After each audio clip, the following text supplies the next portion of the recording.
রাম রাম রাম হরে হরে। তার সঙ্গে ওনার দুই ছেলে, এক ছেলে এই বোধ হয়, আর এক ছেলে সকালে দেখলাম, আর একজন প্রভু, আরেকজন প্রভু নীল জামা গায়ে দিয়েছি, জল আনছিল দুই হাতে, ওই ড্রামগুলো, ওই দুই ভাই। ভাই আপনার ভাই, আপনার ছেলে কটা? একটা এই একা অত বড় ড্রাম, ওই বড় ড্রাম দুই হাতে দুটো ড্রাম দেখছি ভরে নিয়ে আসে, দুটো ব্যালেন্স থাকে, সেটা একটা হলে আবার আনতে পারবে, দুটো দুই সাইডে বেশ অনেক। আমি বলে কাঁধে করে আনতে যদি তাও হতো, বাঁশে দিয়ে কাঁধে, সেটা শক্তি পায় বাবা, দুই হাতে অত বড় করে ড্রাম। যাই হোক, অনেক পরিশ্রম করে ভক্ত সেবা করছেন, আপনারা ভগবানের কাছে প্রার্থনা জানান উনি কৃষ্ণ ভক্তি লাভ করুন। হরে কৃষ্ণ। সকলে এখন দুহাত একত্রিত করে আমার পরে পরে বলুন, ওম নমো ভগবতে বাসুদেবায়,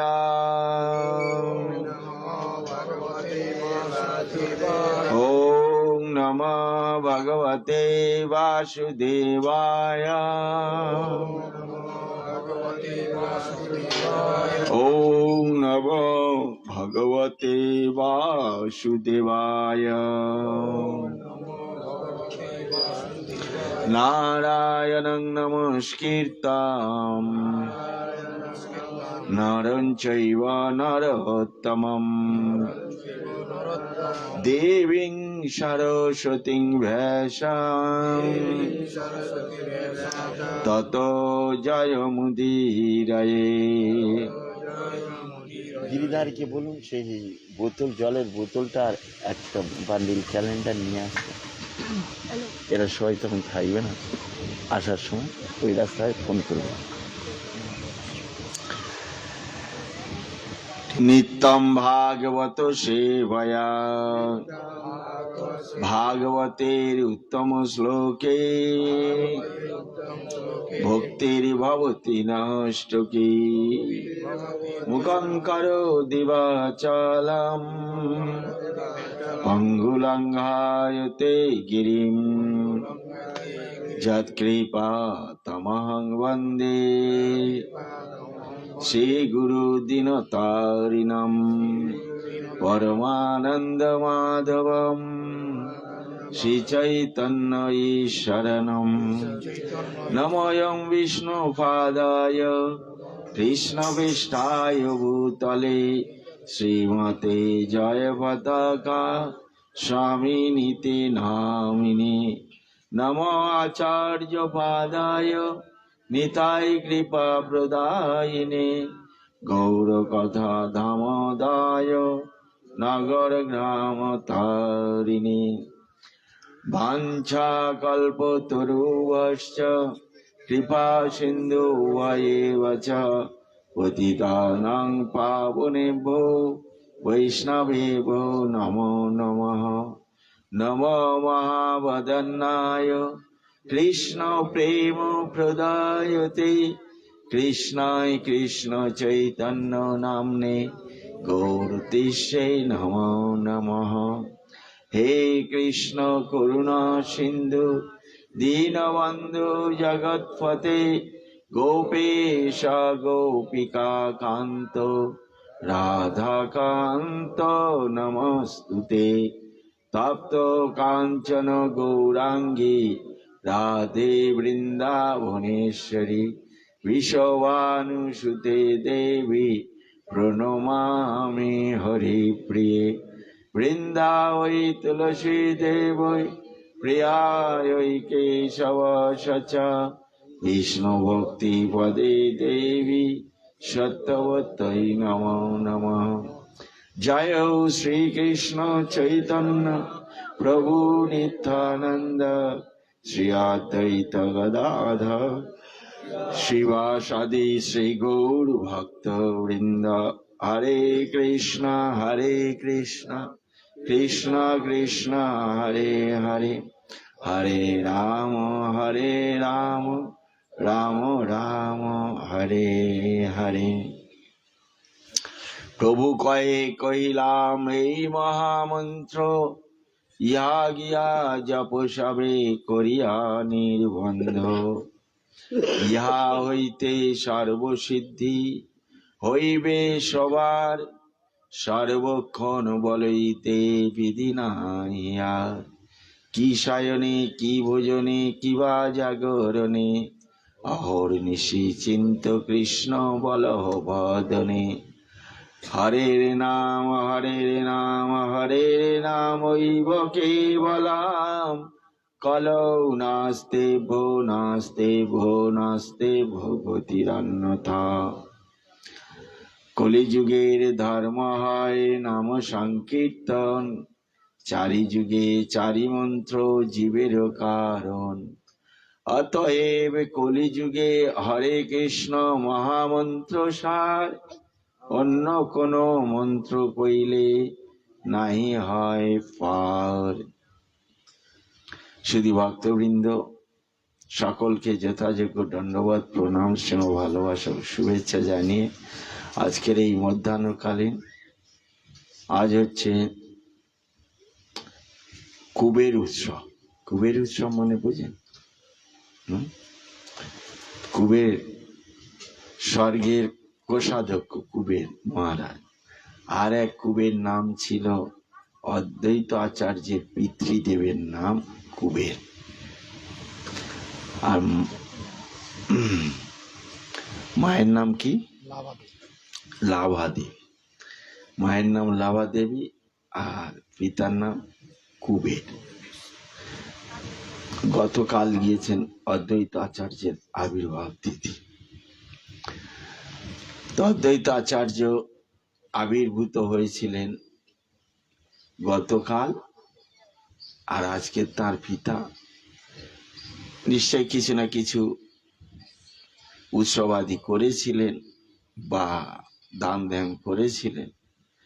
করুক না করুক, আমরা তখন তো ছিলাম না, তবে আমাদের ধরে নেওয়া উচিত যেমন ভগবৎ পার্শ্বদগণ, ভগবান কৃষ্ণচন্দ্র যখন এসেছিলেন, তার পিতা নন্দ মহারাজ কৃষ্ণের আগমনে নন্দ উৎসব করেছিলেন নন্দ মহারাজ।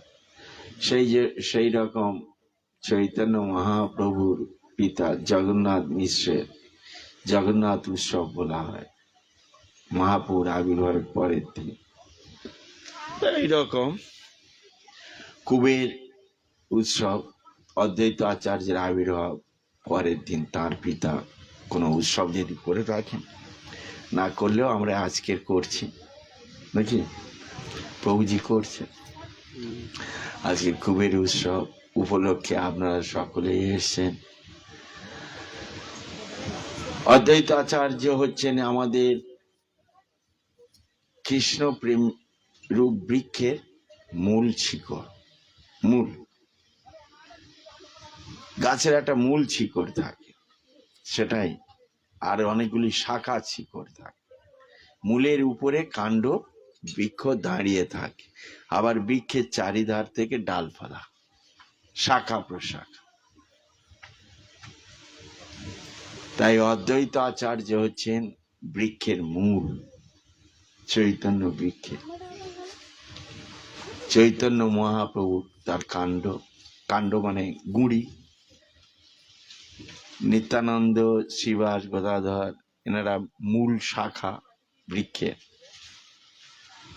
কেন অদ্বৈত আচার্য মূল শাখা, আবার শাখায় থেকে প্রশাখা? মূল শাখা নিত্যানন্দ, শ্রীবাস, গদাধর, হরিদাস, স্বরগোস্বামী, ওনাদের অধীনে আবার যারা, তারা প্রশাখা। এইভাবে চৈতন্য বৃক্ষ বিরাট আকার ধারণ করলেন। তো এই অদ্বৈত আচার্য তিনি হলেন মূল। তিনি হচ্ছেন মহাবিষ্ণুর অবতার বলা হয়। আর মহাবিষ্ণুকে ব্রহ্ম সংহিতায় অনাদির আদি গোবিন্দ সর্বকারণ কারণ বলে। কেন না, ভগবানের 3 পুরুষ অবতারের এই মহাবিষ্ণু অবতার হচ্ছেন, একবার নিঃশ্বাস ত্যাগ করেন, অনন্ত কোটি ব্রহ্মাণ্ডের সৃষ্টি হয়, আবার যখন তিনি নিঃশ্বাস গ্রহণ করেন সব ব্রহ্মাণ্ড তাঁর দেহে গিয়ে আশ্রয় নেন। এই জন্য তাঁকে বলা হয় সৃষ্টি স্থিতি প্রলয় সাধন শক্তি রেখা। তিনি আধার, তাই তিনি অনাদির আদি গোবিন্দ, সর্বকারণের কারণ, তাই ওনাকে বলা হয় কারণদোষাই বিষ্ণু। সেই কারণদোষাই বিষ্ণু বা মহাবিষ্ণু, তিনি কখনো কখনো সদাশিব রূপে জগৎ সংহার কার্য, তিনি যখন প্রলয়ের সময় হয় তিনি আবার সংহার কার্য সম্পাদন করার জন্য সদাশিবের রূপ ধারণ করেন, তাণ্ডব নৃত্য, প্রলয়কালে তাণ্ডব নৃত্য শুরু করেন। তো এইভাবে সেই অদ্বৈত আচার্য বা মহাবিষ্ণু বা ওই সদাশিব, মহাবিষ্ণু বা সদাশিবের অবতার হলেন এই অদ্বৈত আচার্য। তিনি এই কলিযুগের প্রারম্ভে প্রথমে এই ধরাধামে আগমন করলেন। কোনখানে? বাংলাদেশ। তখন তো বাংলাদেশ বলে দেশ ছিল না, বঙ্গভূমি একসঙ্গেই ছিল। সেখানে যশোর জেলা লাস্টের দিকে পুনাত তীর্থ নাম, এখন পর্বত এলাকা, পাহাড় এলাকা, সেখানে এই নাভা দেবী আর কুবের মহারাজ বসবাস করতেন। তাদের সন্তান পুত্র রূপে আসলেন এই অদ্বৈত আচার্য। ওই স্থানের নাম হলো পুনা তীর্থ। অদ্বৈত আচার্য এখানে আবির্ভূত। ওখানে 12 মাস ওই দুই দিকে পাহাড়, মাঝে যে স্থানটা খালের মতো, 12 মাস জল থাকে না, থাকলে একটু তলায় ঝিরঝির করে যেমন ঝর্ণার জল নামে। কিন্তু সপ্তমী, এই অদ্বৈত আচার্যের আবির্ভাব, অদ্বৈত সপ্তমী শুরু হলেই কোথা থেকে সব জল এসে পুরো ওই স্থানটা পরিপূর্ণ হয়ে যায়। আর মানুষজন সব পূর্ববঙ্গের, ওধারে ত্রিপুরার কাছাকাছি, এধারে উত্তরবঙ্গের থেকে বোধহয় ওটা কাছে হয়, তো সব অনেক লোকও চলে যায় বর্ডার পার হয়ে ওইখানে। এখন কড়াকড়ি হলে, আগে তো এত ছিল না, সব লোক গিয়ে ওখানে স্নান করেন এই সপ্তমী। আবার সপ্তমী তিথি চলে গেলে আবার জল ধীরে ধীরে কমতে থাকে। তো অদ্বৈত আচার্য সেখানে আবির্ভূত হয়েছিলেন। তার কিছু দূর আছে সীতামঢ়ী পর্বত, সেখানে এই সীতা দেবীর আবির্ভাব স্থল। যতদূর সম্ভব আগের দিনে তো বাল্যকালেই বিবাহ হতো। ওই কন্যার বয়স 7-8 বা 5-7, বালকের বয়স 10-12, এইরকম বয়সে বিবাহ হয়েছিল। মাতা পিতা বোধহয় চলে গিয়েছিলেন, আর তারপরেই অদ্বৈত আচার্য তিনি ওই স্থান ত্যাগ করে তিনি চলে আসলেন শান্তিপুরে, নদিয়াতে। কেন না, নদিয়ায় ভগবান আবির্ভূত হবেন, উনি ওখানে অতদিন কি করবেন? ওই জন্য আগে থেকেই তিনি ভগবানের কাছাকাছি আসা শুরু করলেন। এসে শান্তিপুরে, নদিয়ার শান্তিপুরে বাবলা শান্তিপুর স্টেশনের কাছে। কারা কারা গিয়েছেন হাত তুলুন।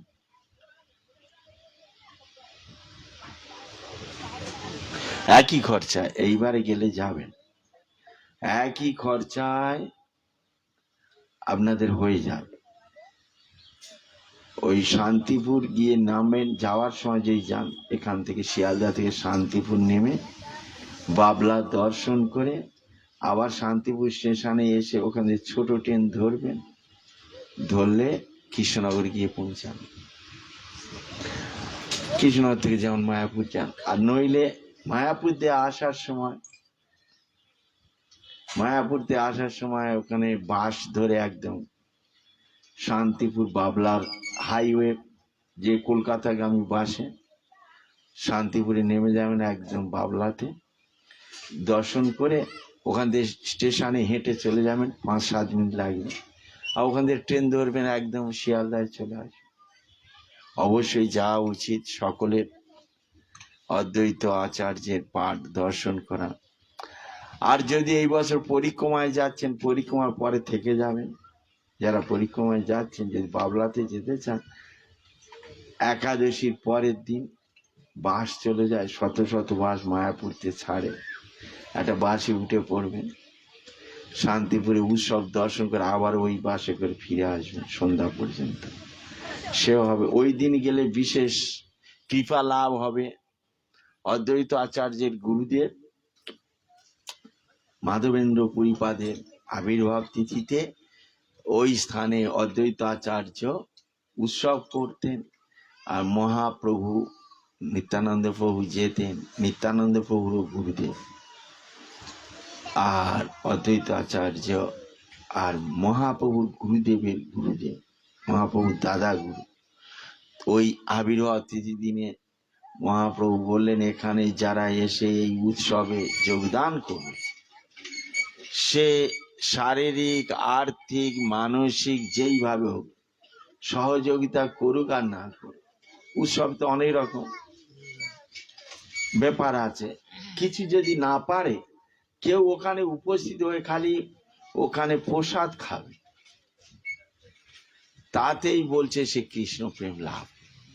প্রসাদ রান্না করা, প্রসাদ বিতরণ করা সে তো আলাদা, বা বাজার ঘাট করে নিয়ে যাওয়া সে তো আর কারো কিছু নেই, পয়সা করি কিছু নেই। ওখানে গিয়ে যদি কোনো ভিখারিও গিয়ে যদি হাত পেতে ওই প্রসাদ নিয়ে খায়, সেও কৃষ্ণ প্রেম লাভ। এইরকম তো সেই জন্য কেউ যদি ওই দিন যান তো আরো প্রফিট, দর্শনও হবে আর কৃষ্ণ প্রেম লাভ হয়ে যাবে। সমগ্র পৃথিবীর মানুষ যারা আসে ওখানে চলে যায়। ইসকন থেকে মেন ওই উৎসবটা এখন করেন, মাঝে বন্ধ হয়ে গিয়েছিল, হতো না, কেউ জানতো না। পরে প্রভুপাদ বিদেশি ভক্তদেরকে নিয়ে যান এবং ইসকন ভক্তদের, বিশেষ করে গুরু মহারাজকে আদেশ করেন যে এখানে মায়াপুরতে এই উৎসবটা করা উচিত, প্রতি বছর আসবে। ভক্তরা এমনি যায় অদ্বৈত আচার্যের পাঠ দর্শন করতে, আর সেই সঙ্গে উৎসব। তো মায়াপুর থেকে অর্গানাইজ করেন সব কিছু, ওই প্রসাদ বিতরণের ব্যবস্থাটা পূর্ণরূপে, এবং ওখানে যা অনুষ্ঠান সারাদিন সকাল থেকে শুরু করে আর সন্ধ্যা পর্যন্ত। যাই যার সুযোগ হবে আসবেন সেখানে। অদ্বৈত আচার্য ওখানে এসে বসবাস করলেন। আগে গঙ্গা এই শান্তিপুর থেকেই ঘুরত, সেখানে এসে অদ্বৈত আচার্য প্রতিদিন কি করতেন, শালগ্রাম শিলা আর তুলসীর মঞ্জুরি আর গঙ্গা জল দিয়ে শালগ্রাম শিলাকে পূজা করতেন, অর্চন করতেন। গঙ্গায় স্নান করে শালগ্রাম শিলাকে স্নান করাতেন, তারপরে তুলসীর মঞ্জুরি পুষ্প গঙ্গা জল দিয়ে শালগ্রাম শিলাকে পূজা করতেন, ভোগ লাগাতেন, আর ভগবানের কাছে প্রার্থনা করতেন প্রতিদিন, হে কৃষ্ণ, হে গোবিন্দ, হে নারায়ণ, হে বৈকুণ্ঠপতি, আপনি এই মর্তে প্রকট হন, প্রভু প্রকট হন।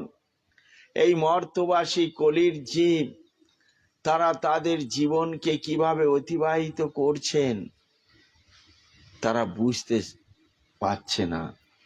আপনার গুণগান না করে বিভিন্ন দেব দেবী পূজা পাঠ যারা করছে, কিন্তু অনেকেই আছে দেব দেবীর পূজাও করে না, তারা নামকে বাঁচতে মন গড়া কিছু একটা করতে থাকে আর তাকেই ধর্ম বলে স্বীকার করে নেয়। এই করে তাদের জীবন অতিবাহিত করছেন। হে প্রভু, এরা কিভাবে এই ভববন্ধন থেকে মুক্ত হবে,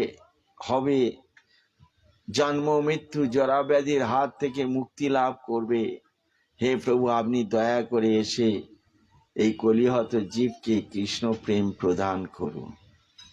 এইভাবে অদ্বৈত আচার্য বারবার প্রতিদিন ভগবানকে আহ্বান করতেন, যার ফলে সেই অদ্বৈত আচার্যের আহ্বানে গোলক বৃন্দাবনে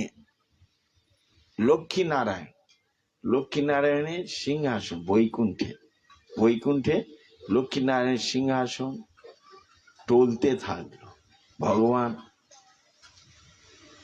বুঝতে পারছে না কি ব্যাপার। সিংহাসন বলে দিলেন, প্রভু, আপনার মর্তে যাওয়ার সময় হয়ে গিয়েছে, আপনি আর এখানে নিশ্চিন্তে বসে থাকবেন না। তাই ভগবান স্বয়ং অদ্বৈত আচার্যের ডাকে মর্তে আসলেন। যেদিন আসবেন তার আগে কাহিনী।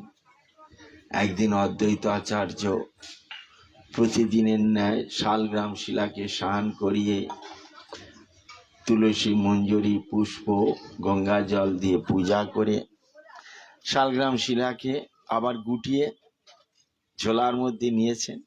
নিয়ে ওই স্থানটি পরিষ্কার করে আর গঙ্গার জলে ফুল, পুষ্প, ওই তুলসী পত্র আদি সব গঙ্গার জলে ভাসিয়ে দিয়েছেন প্রতিদিনের ন্যায়। প্রতিদিন তো গঙ্গার জলে যেদিকে স্রোত যায় ওইদিকে তো ভেসে চলে যায়, কিন্তু আজকের ভাসানোর পরে দেখছে একটা অন্যরকম, জলের স্রোত যাচ্ছে এদিকে আর পুষ্প আর এইগুলি তুলসী মঞ্জরি যাচ্ছে এদিকে, উল্টা উজানে চলছে, স্রোতের দিকেই যাচ্ছে না, স্রোতের বিপরীত দিকে যাচ্ছে। এই কি ব্যাপার, আশ্চর্য ব্যাপার। অনেক সময় হয় নদীর কিনারা যখন ভাঙতে থাকে সেখানে এরকম গোলাকার রূপে ঘুরতে থাকে, কিন্তু না, এই ঘুরছে না, এর সোজা চলেই যাচ্ছে।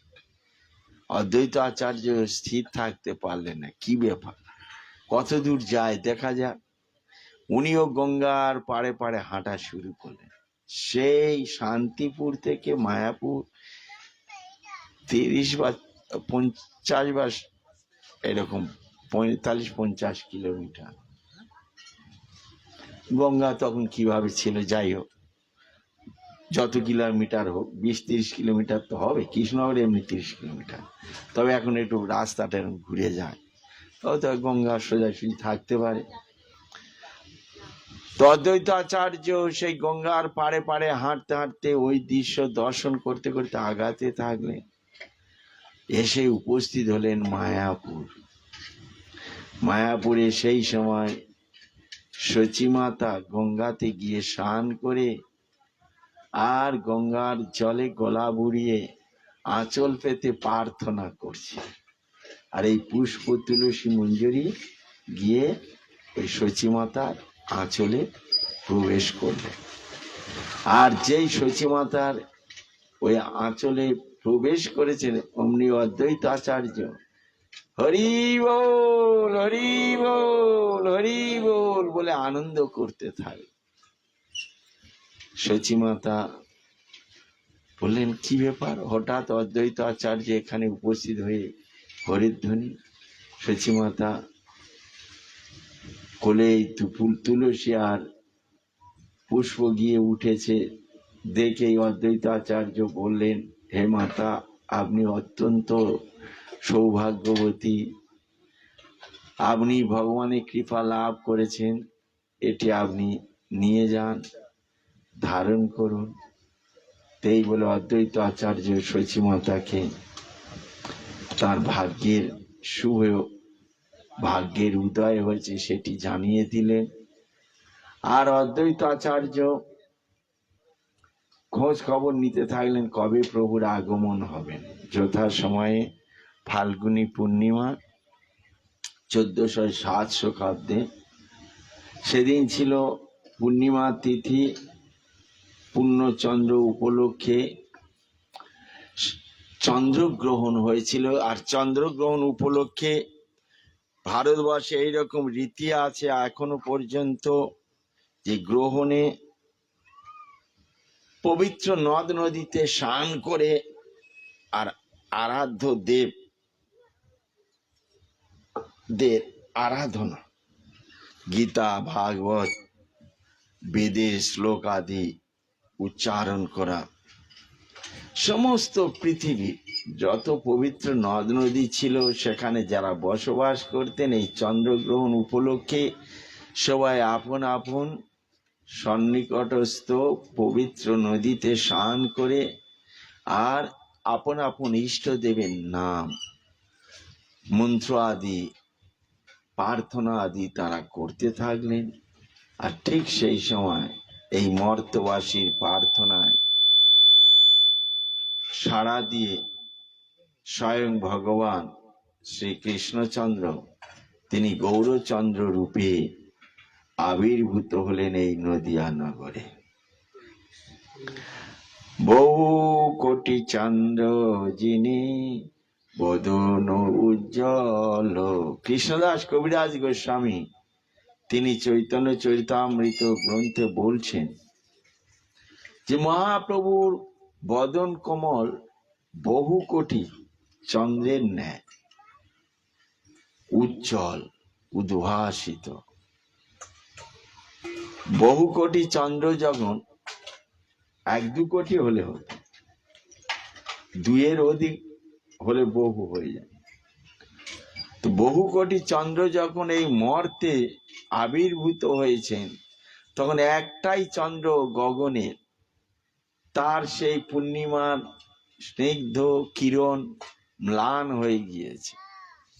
তাই সে লজ্জিত হয়ে পড়েছেন। লজ্জিত হয়ে যাওয়ার পরে এই জগৎ তখন ঢেকে গিয়েছে। এই জন্য মহাপ্রভুর জন্মগ্রহণের সাথে সাথে আরেকটি গ্রহণ কি হলো? চন্দ্রগ্রহণ হলো। আর চন্দ্রগ্রহণ হওয়ার সাথে সাথে সকলে এই গ্রহণ উপলক্ষে নদীতে স্নান করে আপন আপন ইষ্ট দেবের নাম গ্রহণ করতে থাকলে। তাই আরেকটি গ্রহণ হলো ভগবানের নাম গ্রহণ, ভগবানের জন্মগ্রহণ, চন্দ্রগ্রহণ আর নাম গ্রহণ, 3 গ্রহণ। নিতাই গৌর প্রেমানন্দে হরি হরি। মহাপ্রভু আবির্ভূত হয়ে সাধারণ শিশুর মতো কান্না করতে থাকলেন। অন্যান্য শিশুরা যেমন কান্না করে, মহাপ্রভু ওইভাবে কান্না করতে থাকে। অন্যান্য শিশুরা ধাই মাতার আদর পেলে তো কান্না বন্ধ করে দিই আমরা, কিন্তু মহাপ্রভু কান্না বন্ধ করলেন না। মহাপ্রভুর কান্না হতেই আছে। 1-2 করে মায়াপুরের সকল বাড়িতে এই খবর পৌঁছালো। 1-2 করে সকলে আসলেন, শিশুর কান্না বন্ধ করার জন্য অনেক রকম প্রয়াস করলেন। এমনকি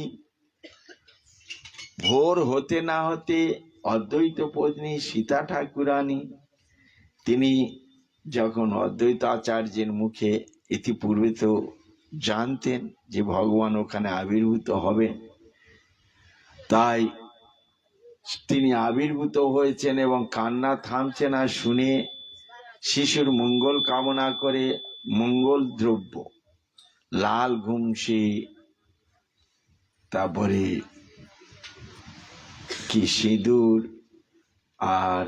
আর কি সব ধান দুর্বা এই সকল নিয়ে এসেছেন। মঙ্গলজনক দ্রব্য হরিদ্রা শিশুর গায়ে লেপন করার জন্য, এবং সেই সাথে তিনি শিশুর জন্য মাটির ঘোড়া, কাগজের ফুল খেলনা স্বরূপ আর কাঠের ঘিটলি শিশুদের খেলার জন্য এই সকল দ্রব্য নিয়ে তিনি এসে উপস্থিত হলেন। কিন্তু শিশুর কান্না থামছে না।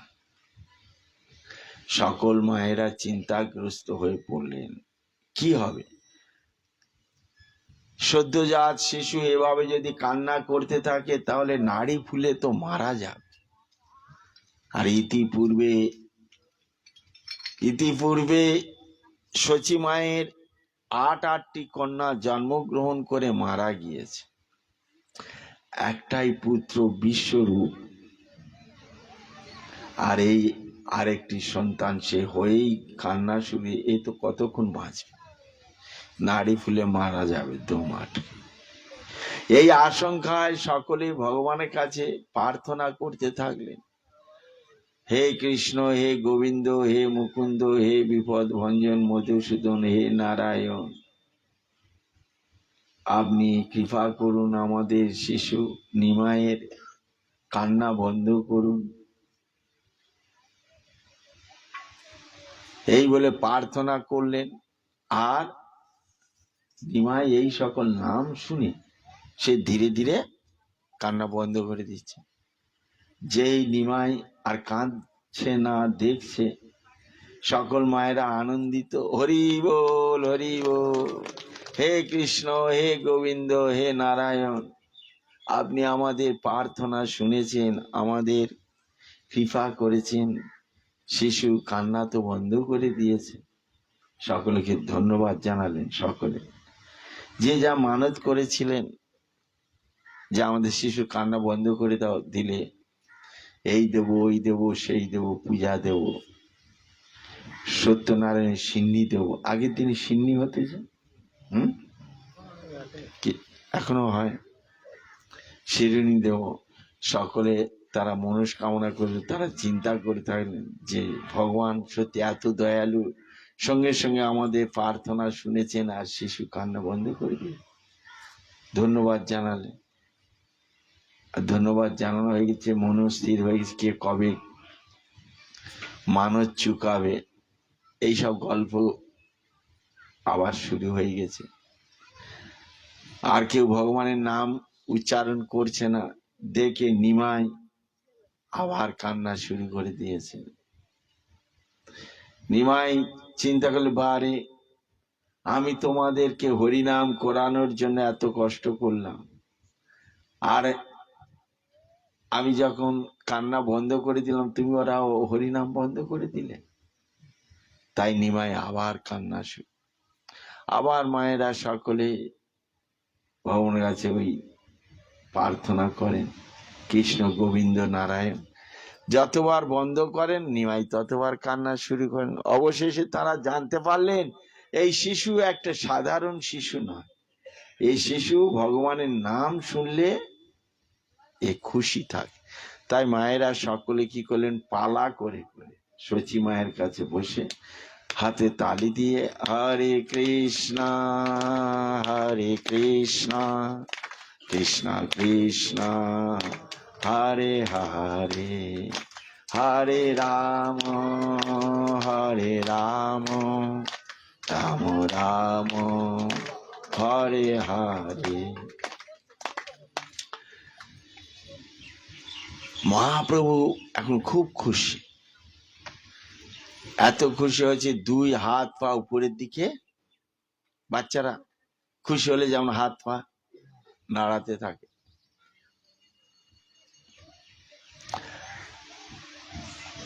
এইভাবে ভগবান শ্রী চৈতন্য মহাপ্রভু তিনি যে এই জগতে এসেছিলেন, তিনি এই হরিনাম প্রচার করার জন্য তার প্রথম এই ধরাধামে আগমনেই তিনি শুরু করে দিলেন কান্নার ছলে তার কাছে যারা আসলেন সকলকে হরিনাম করালেন।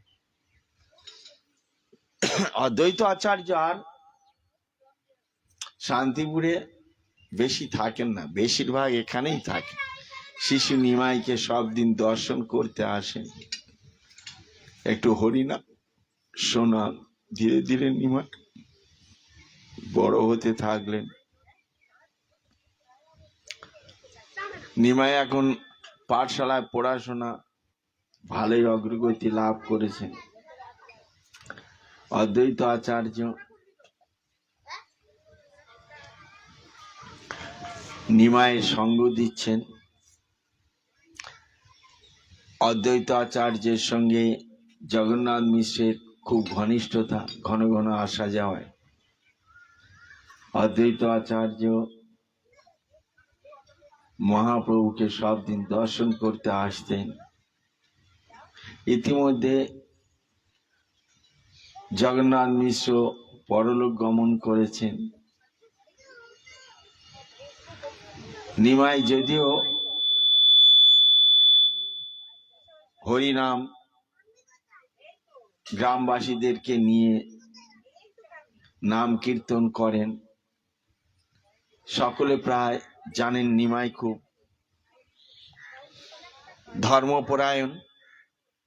একদিন একজন ফকির এসে সচী মায়ের বাড়িতে সন্ধ্যার দিকে ভিক্ষা করতে এসে সচী মাতাকে প্রশ্ন করছে যে আপনার পুত্র নিমাই, সে তো অনেক ধর্মকর্ম করে, সকলে তার গুণগান, সে অত বড় পণ্ডিত, কাশ্মীরি পণ্ডিত তার কাছে পরাস্ত হয়েছে, অত বড় পণ্ডিত হয়ে এত বড় ভুল করছে। কি ভুল? না, আপনার স্বামী অর্থাৎ নিমাইয়ের বাবা 1 বৎসর হলো পরলোক গমন করেছেন, এখনো তো গয়াতে গেল না পিণ্ড দিতে। ফকির জানেন হিন্দুদের লোকজন মারা গেলে গয়াতে পিণ্ড দিতে যায় 1 বৎসরের মধ্যে। তো নিমাই কই গেল না তো পিণ্ড দান করতে। এমন সময় মহাপ্রভু ওই বাড়িতে প্রবেশ করেছে, ওই ফকিরের পিছনেই দাঁড়িয়ে আছে, সব শুনে নিয়েছে। সচী মাতা কিছু বলেন, সচী মাতা চুপ হয়ে গিয়েছে, গেল না, নিমাই গেল না। নিমাই জানে পরে বলবেন কিছু নিমাইকে যে তোমার যাওয়া উচিত। সচী মাতা কি বলবেন না বলবেন, ফকির তো ভিক্ষা নিয়ে চলে গিয়েছে এই কথা বলে। ফকির চলে যাওয়ার পরে মহাপ্রভু মাকে বললেন, মা আমি আজই ভোরে গয়াতে যাব। সে কি আজকেরই যাবে? হ্যাঁ। তো সচী মাতা আর কি বলবেন, ভালো, তোমার মন চেয়েছে তুমি যাও। সচী মাতা মুড়ি চিড়া ইত্যাদি শুকনো খাবার আদি নিমাইকে দিয়ে দিলেন। গয়াতে যাবেন। আগের দিন তো গাড়ি ছিল না, এখন তো হাওড়া গিয়ে বসলেই ভোরের বেলা গয়াতে পৌঁছান। 1 রাত্রে 10-12 ঘন্টা। আগের দিনে 10-12 দিন কম করে তো লাগতো হাঁটতে হাঁটতে।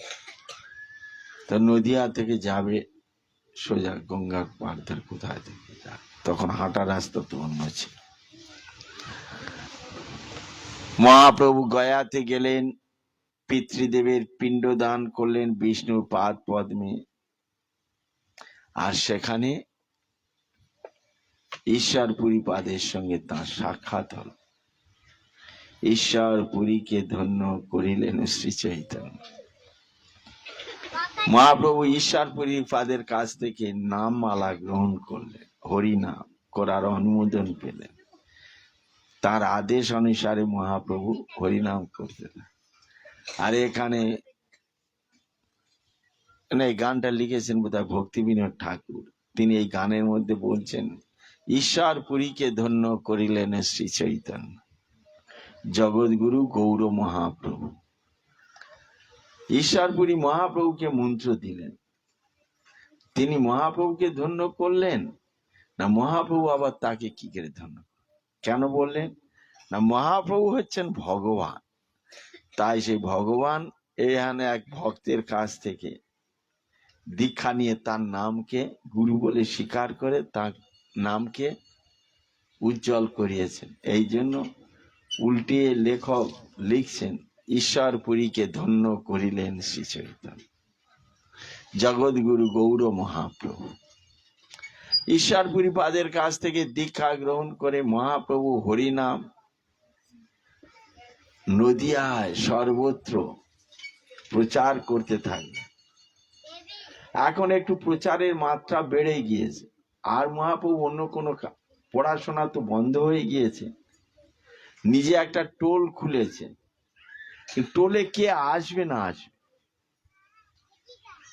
সেই অপেক্ষা করে না থেকে তিনি নিজেই গ্রামে গ্রামে চলে যাচ্ছে, অন্যদেরকে নিয়ে নাম কীর্তন করেন।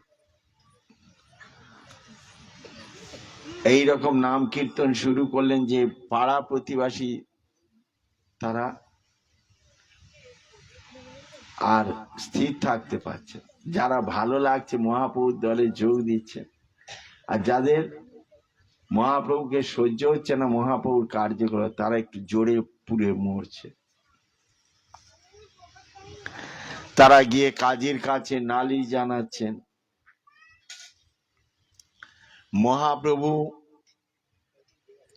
নাচে গায়, মাটিতে গড়াগড়ি দেয়, দিন নেই রাত নেই, সকলেকে নিয়ে কীর্তন আদি করার পরে একসঙ্গে বসে এক আসনে বসে খাওয়া দাওয়া করে।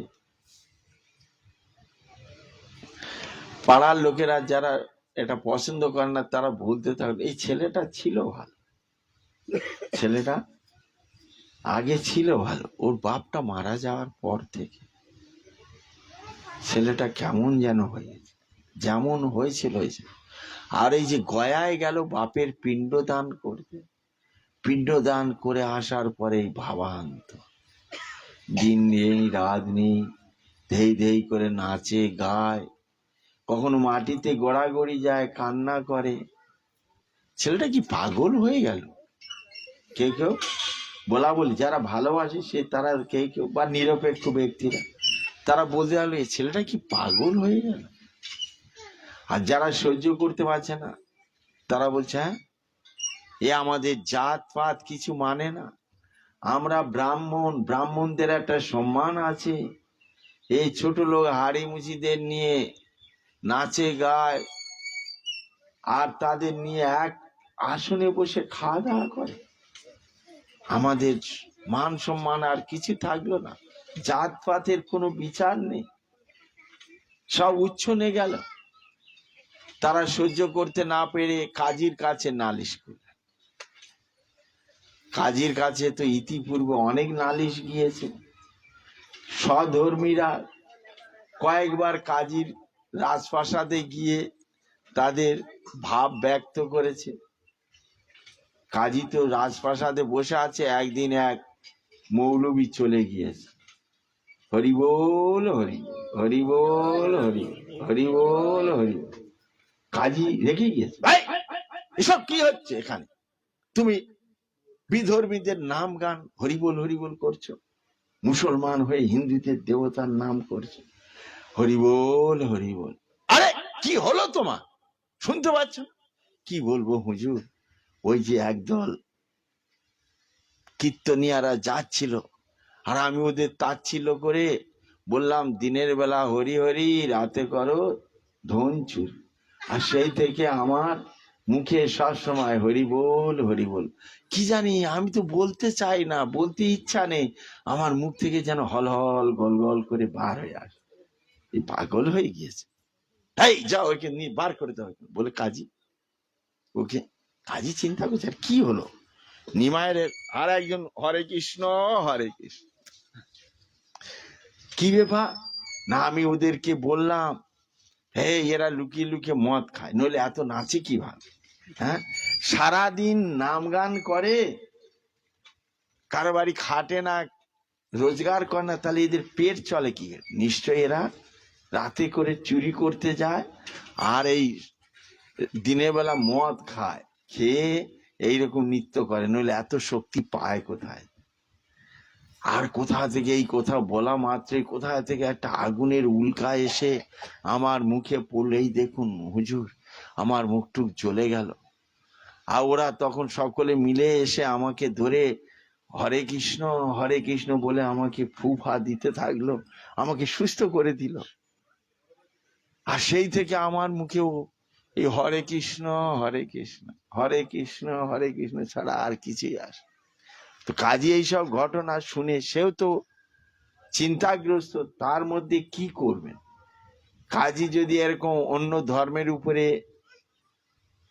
আঘাত হানে তো এখনই জনগণ রুষ্ট হয়ে যাবে। কাজী চিন্তাগ্রস্ত ছিলেন এমনিতেই, কি করবেন না করবেন।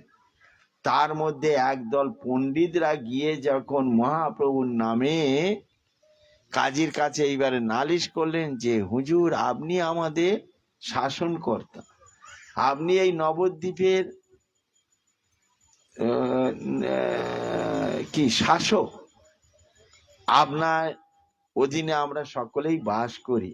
আর এই নিমাই পণ্ডিত, সে দিন নেই রাত নেই, আমাদের ঘুমাতে দেয় না। এমনকি আমরা সম্ভ্রান্ত ব্রাহ্মণ পণ্ডিত, আমাদেরকে তোয়াক্কা করে না, কিছু জিজ্ঞাসাও করে না। নিজের মন গড়া যাকে তাকে ডেকে নিয়ে নাম গান করলো তার ব্যাপার। এমনকি সে ব্রাহ্মণ জগন্নাথ মিশ্রের পুত্র হয়ে সে ছোট লোক হাড়ি মুচিদের নিয়ে একই আসনে বসে খাওয়া দাওয়া করে একসঙ্গে। আমাদের মান সম্মান আর কিছু থাকলো না। আপনি এর একটা বিচার করুন হুজুর, নইলে আমাদের জাত পাত সব জলঞ্জলি গেল। কাজী বললেন, ঠিক আছে পণ্ডিতগণ, আপনারা গৃহে ফিরে যান, আমি অতি সত্বর এর একটা বিচার করবো, কিছু একটা বিহিত করবো। কাজী এইবারে রেগে গিয়ে একদল সিপাহী পাঠালেন, যাও, যদি রাস্তায় কখনো এই নিমাইয়ের কীর্তন শুনতে পাও তাহলে ওদেরকে নিষেধ করো, আর না শুনলে ওদের খোল ভেঙে দাও। আর ওদেরকে বলো এরপরে যদি ওরা না শোনে তাহলে ওদেরকে জাদ নিয়ে নাও। অনেক সময় শাসক বলে বাঁশের থেকে কুঞ্চির টান বেশি। যাদের পাঠিয়েছে তারা আর একটু বেশি। তারা তো গিয়ে নিষেধ করা দূরের কথা, খোল ধরে আছাড় মেরে ভেঙে দিয়ে। এইবার মহাপ্রভু ভক্তরা কান্নাকাটি করছে, রেগে গেছে, কি আমাদের খোল ভেঙে দিন। বলছে আজকে তো তোদের খোল ভেঙেছে, আর তোদের নিষেধ করছে এইভাবে রাস্তায় রাস্তায় হরিনাম যাতে না করিস, এই হল্লা পাটি বন্ধ কর। যদি তোরা বন্ধ না করিস এরপরে তোদের মাথাটা ভাঙব। আমাদের ভক্তরা এরকম আবেগেরা আছে যে যেটা বলে ওইটাই আরো বেশি করে করে, ভাঙবে মাথা ভাঙবে, মৃত্যু হয়ে যাবে, তথাপি আমরা ছাড়বো না। হরিদাস ঠাকুর যেমন জেদি, ছাড়লো না। ভক্ত মাথা ভাঙবে, আমরা হরিনাম ছাড়বো না, আমাদের ঠাকুরের নাম আমরা করব না। তখন তারা বললো, দেখো মাথা ভাঙার পরেও যদি তোমরা না ছাড়ো তাহলে আর একটা শেষ ঔষধ তোমাদের জন্য আমরা জোগাড় করে রেখেছি, তোমাদের জাত নিয়ে নেব, করো আর পানি খাইয়ে কলমা পরিয়ে তোমাদেরকে জাতিচ্যুত করে তোমাদের জাত নিয়ে। আর তখনকার দিনে জাত নেওয়ার কথা শুনলেই সকলে তো কে কোন রাস্তায় পালায়, আর রাস্তা খুঁজে পায় না। মরে গেলে মারলো, মেরে ফেললো, সে তো হয়ে গেল, কিন্তু জাত নিয়ে নিলে বেঁচে থাকার মারার থেকেও আরো দুরূহ ব্যাপার। সকলে ভয় পেয়ে এসে মহাপ্রভুর কাছে কান্না করতে থাকলেন। মহাপ্রভুর কাছে যখন কান্না করতে থাকলেন, মহাপ্রভু বললেন, কি এত বড় সাহস, কাজী আমার সংকীর্তনে বাধা দেয়। সেই রাত্রে মহাপ্রভু চলে গেলেন। সেই রাত্রে মহাপ্রভু চলে গেলেন কাজীর। আর এদিকে ভক্তদেরকে বললেন, তোমরা আপন আপন গৃহে যাওয়ায় রাস্তায় যাদের সঙ্গে দেখা হচ্ছে সকলকে বলে দাও আগামীকাল 4টের সময় এই মায়াপুর থেকে বামনপুকুর বাজার পর্যন্ত মহানগর সংকীর্তন হবে আমার গৃহ থেকে, আর কাজীর দরবারে আমরা যাব। কাজীর এত বড় সাহস আমাদের খোল ভেঙে দেয়। বলে মহাপ্রভু সকলকে পাঠিয়ে দিলেন। আর মহাপ্রভু একাই চলে গেলেন কাজীর বাড়িতে। কাজী রাতে খেয়ে দিয়ে ঘুমাচ্ছিল। মহাপ্রভু গিয়ে কাজীর বুকের উপরে চড়ে বসে কাজীর বুকের উপরে চড়ে বসে আর দাঁত কড়মড় করতে করতে কাজীকে বলতে থাকলো, তুই আমার সংকীর্তনের খোল ভেঙেছিস, সেই অপরাধে আজ আমি তোর বক্ষ চূর্ণ বিচূর্ণ করে দেব।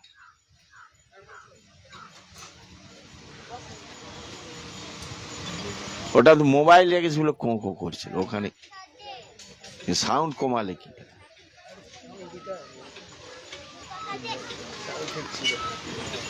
মোবাইলটা ওখানে এসে ওটাই, ওই জন্য সে বক্সটা এই সাইডে ঘোরাও।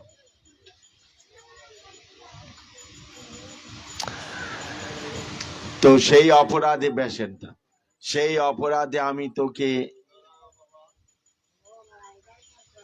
বক্ষ চূর্ণ বিচূর্ণ করব। কাজী ভয় পেয়ে গেল, এমনকি দুই একবার নকশা মেরে দিয়েছে। সে মহাপ্রভু নৃসিংহের রূপ ধারণ করলেন, মুখটা সিংহের মতো আর শরীরটা মানুষের মতো, হাত পায়ের নখগুলি সিংহের মতো। সে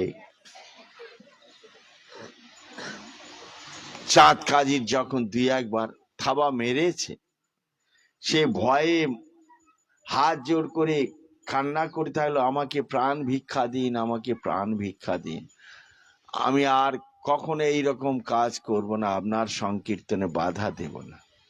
তো মহাপ্রভু বললেন, আজ আমি তোকে প্রাণ ভিক্ষা দিলাম, কিন্তু মনে রাখিস এরপরে তুই যদি আমার সংকীর্তনে বাধা দিস তাহলে তোদের সব অংশে নিধন করব।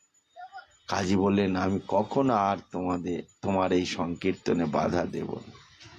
তো মহাপ্রভু তো চলে গেলেন, কাজী তো ভয় পেয়ে আছে।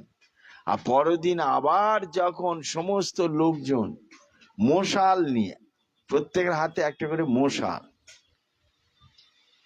তখন তো কারেন্টের আলো ছিল না, বিজলি বাতি ছিল না, তো মশাল একটা করে নিয়ে 4টের দিকে যদি কীর্তন শুরু করে, যেতে তার 5 কিলোমিটার না, হ্যাঁ 5 কিলোমিটার, যে জন্মস্থান থেকে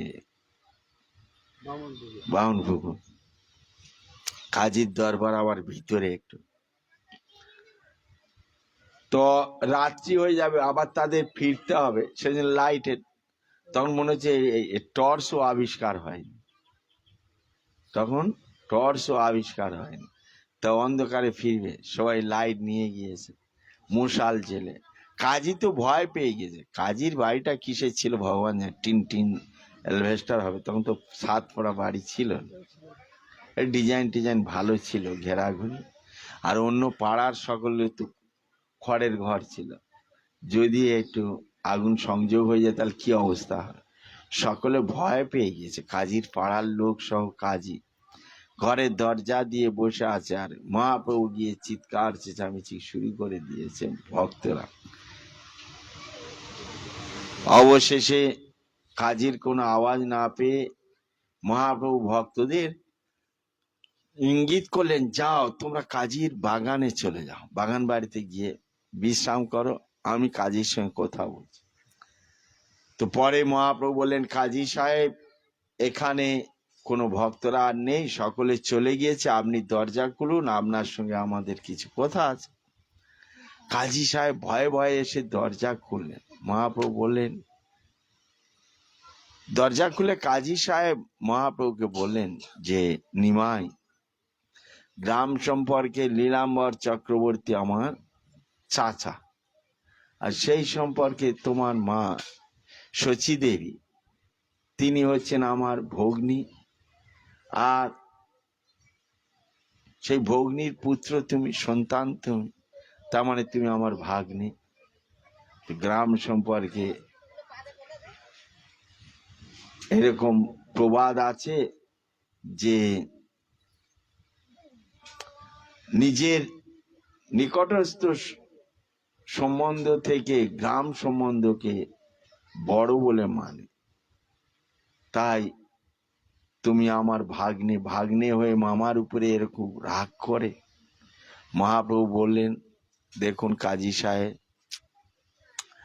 আপনি হচ্ছেন আমাদের শাসক, আমরা হচ্ছে আপনার প্রজা, আমাদের কিছু থাকতে পারে ওজোর আপত্তি, সেটা আমরা আপনাকে ছাড়া কাকে বলব, তাই আপনার কাছে বলার জন্য এসেছি। কিন্তু আপনি এইভাবে ভয়ে ভীত হয়ে শাসক হয়ে দরজা দিয়ে ঘরের মধ্যে। কাজী সাহেব বললেন, নিমাই, আমি সব তোমাকে বলবো, কেন ঘরের দরজা দিয়ে? তুমি যদি একটু শান্ত হয়ে ভিতরে এসে বসো তাহলে আমি সব বলবো।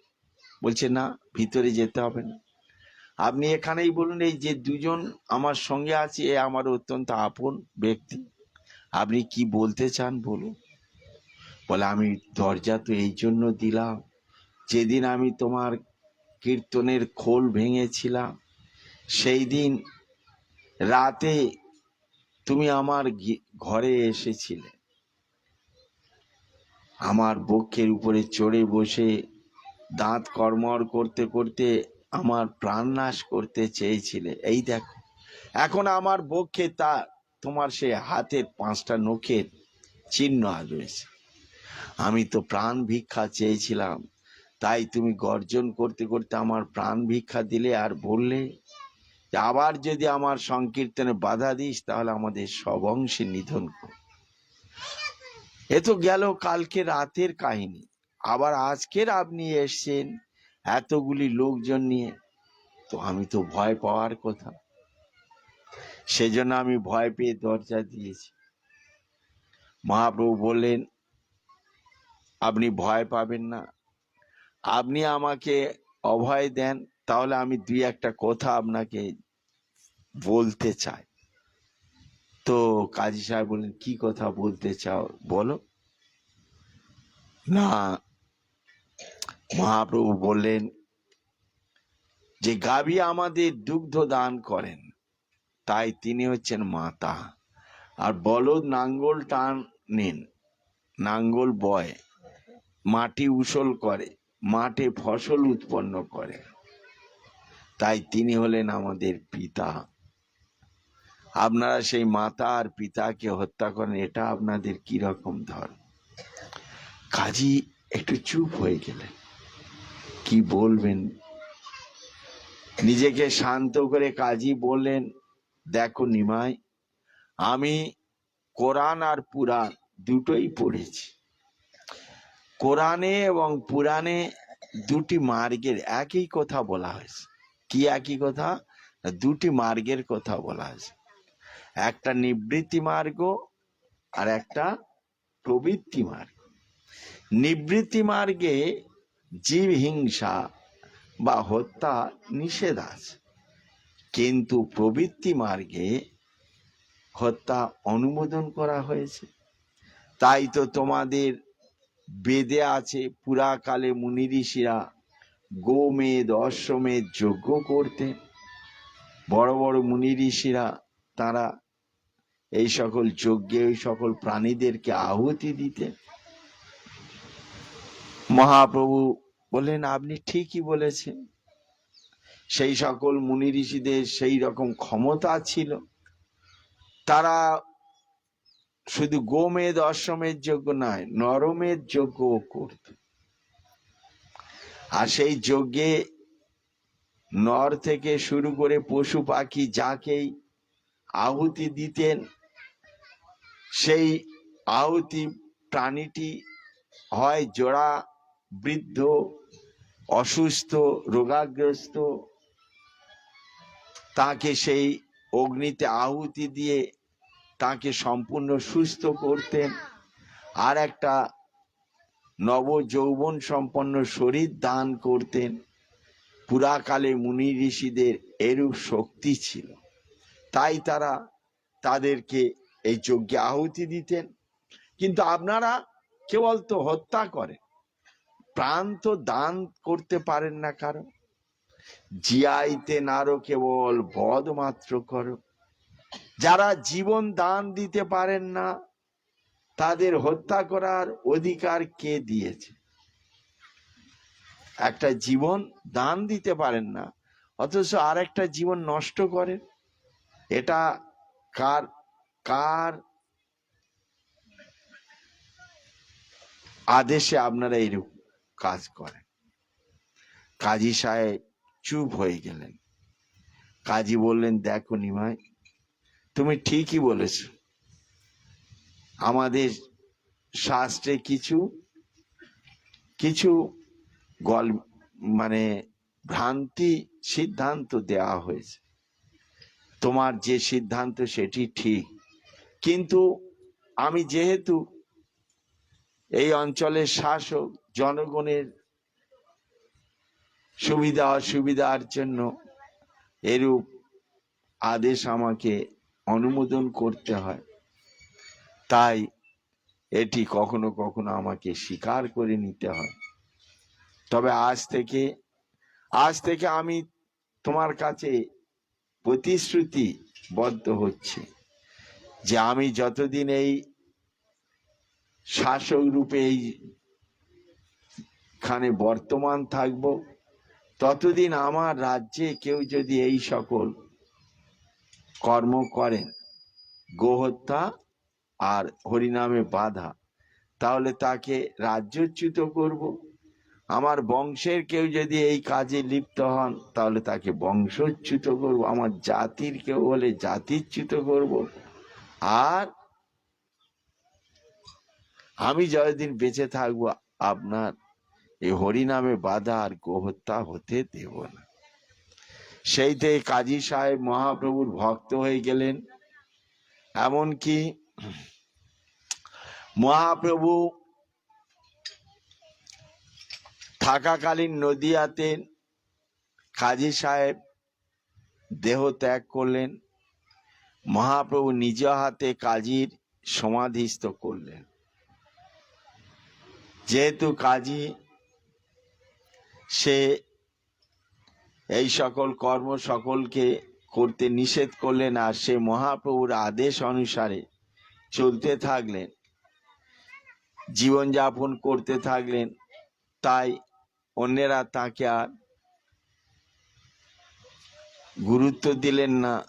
মহাপ্রভু নিজ হাতে কাজীর সমাধি দিলেন, আর সমাধির উপরে একটা চাঁপা ফুলের গাছ লাগালেন, যে গাছটি এখনো বর্তমান। আপনারা পরিক্রমায় আসুন, প্রথম দিনে জগন্নাথ মন্দিরে যাওয়ার আগেই কাজীর সমাধি দর্শন হয়। সেই মহাপ্রভুর 500-550 বছর পূর্বে তিনি যে, এটা হয়েছিল ওনার বয়স তখন 20-22 বছর, মানে 500 এটা 38 হলে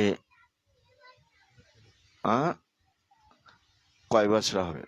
38 থেকে 22 বাদ দিলে যা হয়, 500 অত বছর পূর্বে ওই গাছটি মহাপ্রভু নিজ হাতে লাগালেন। তার সঙ্গে একটা নিম গাছ হয়ে গিয়েছে। ওই সমাধির উপরে একটা পরবর্তীকালে একটা নিম গাছ হয়েছে। পরবর্তী মানে নিম গাছটাও হবে 50-60 বছর হয়ে গিয়েছে, বা আরো বেশি হতে পারে। আমরা যখন গিয়েছি তখন ওই নিম গাছটা যেমন এখনো সেই রকম মোটা হয়ে আছে। যাই হোক, ওখানকার স্থানীয় ব্যক্তিরা তারা বলেন কি, মামা ভাগ্নের গাছ। মামা হলে চাঁপা ফুলের গাছ, চাঁদ কাজী মহাপ্রভু লাগিয়েছিলেন। আর নিম গাছের তলায় মহাপ্রভু আবির্ভূত, তাই মহাপ্রভুর নাম নিমাই। আর সেই নিম গাছটা অটোমেটিক ওখানে হয়ে গিয়েছে। সেই নিম গাছটাকে ভাগ্নে মানে মহাপ্রভু, কাজীর ভাগনা মহাপ্রভু, তাই এই মামা ভাগ্নের গাছ বলে অনেকে তারা আখ্যা দিয়ে থাকেন এই চাঁপা গাছ আর নিম গাছ। তাই শুধু সজ্জনবৃন্দ, মহাপ্রভু কাজীকেও উদ্ধার করলেন, নদিয়াবাসী সকলেই তো উদ্ধার হলেন। দুই শ্রেণীর ব্যক্তিরা মহাপ্রভুকে স্বীকার করলেন না। সেই দুই শ্রেণীর ব্যক্তি হচ্ছেন তার সঙ্গে যারা পড়াশোনা করতেন, বাল্যবন্ধু। তারা মহাপ্রভুকে ভগবান বলে স্বীকার করলেন না, মহাপ্রভুর দেওয়া বস্তু তারা গ্রহণ করলেন না। হরিনাম, তাই নিমাই ভগবান, নিমাই যদি ভগবান হয় আমরাও ভগবান। আর বেদী, দ্বিবেদী, ত্রিবেদী, চতুর্বেদী যে পণ্ডিত ব্রাহ্মণরা, বেদজ্ঞ ব্রাহ্মণ, তারা কাজীর কাছে খালি নালিশই করলেন, কিন্তু নিজেরা মহাপ্রভুর উদ্দেশ্য বুঝতে পারলেন না, মহাপ্রভুর শিক্ষা তারা গ্রহণ করলেন না। সেই দুই ধরনের ব্যক্তিদেরকে মহাপ্রভু তার এই প্রেমের জালে আবদ্ধ করার জন্য মহাপ্রভু সন্ন্যাস আশ্রম গ্রহণ করলেন। 24 বছর শেষে যেই মাঘ মাস, সেই মাঘী চতুর্দশীতে প্রভু করিলা সন্ন্যাস। মহাপ্রভু আবির্ভূত হয়েছিলেন ফাল্গুন মাসের পূর্ণিমা, তার আগে মাঘী পূর্ণিমার আগের দিন হচ্ছে চতুর্দশী। সেই মাঘী পূর্ণিমায় 1 মাস মহাপ্রভু 24 বছর পূর্ণ হবে যেই বছর, তার 1 মাস আগের পূর্ণিমায়, মাঘী পূর্ণিমার আগের দিন মহাপ্রভু প্রিয় ভক্তরা আগে একটু জানতে পেরেছিল অনেকে, মহাপ্রভু আকার ইঙ্গিতে অনেককে জানিয়ে দিয়েছিলেন। এমনকি শ্রীবাস ঠাকুর মহাপ্রভুর অত্যন্ত প্রিয়, আর শ্রীবাসের বাড়িতে যা হতো মহাপ্রভুর বাড়িতে আসত। শ্রীবাসের বাড়িতে একটা সুন্দর লাউ গাছ হয়েছিল, প্রচুর লাউ হয়েছে, তো সেই লাউ পাঠিয়েছিল মহাপ্রভুর জন্য। আর মহাপ্রভু সচিমাতাকে বললেন এই লাউয়ের লগ্লকি পায়েস তৈরি করো, সচিমাতাকে বললেন। সচিমাতা নিমাইয়ের ইচ্ছা অনুসারে লাউয়ের পায়েস করেছিলেন, আর সেই পায়েস খেয়েই ওই রাত্রেই মহাপ্রভু গৃহ ত্যাগ করেছিলেন। কেন না, মহাপ্রভু দেখলেন শ্রীবাস ঠাকুর আমার জন্য এইটি নিয়ে এসে আমি যদি না গ্রহণ করে চলে যাই, এমনি যাওয়াতে তো দুঃখ পাবে, আর এটা না গ্রহণ করলে আরো ডবল দুঃখ পাবে। তাই প্রিয় ভক্তকে ডবল দুঃখ না দিয়ে সেটি মাকে বললেন সেই লাউটি রন্ধন করতে, আর সেই লাউয়ের লগ্লকি খেয়ে পায়েস খেয়ে তিনি গৃহ ত্যাগ করেছিলেন, আর সেই গৃহে ফেরেননি। কাটোয়াতে গেলেন, সন্ন্যাস গ্রহণ করলেন কেশব ভারতীর কাছ থেকে। সচিমাতা ক্রন্দন করতে থাকলেন। কাছে ছিল নিত্যানন্দ প্রভু। নিত্যানন্দ প্রভু তখন মায়াপুরে চলে এসেছেন, বসবাস শুরু করে দিয়েছেন। নিত্যানন্দ প্রভু সচিমাতাকে বোঝাতে থাকলেন ভজ ভগতে হবে না, না ওই যে লাইল লগ্লকি তো ভোগ লেগে গেছে, ভজ ভগতে হবে না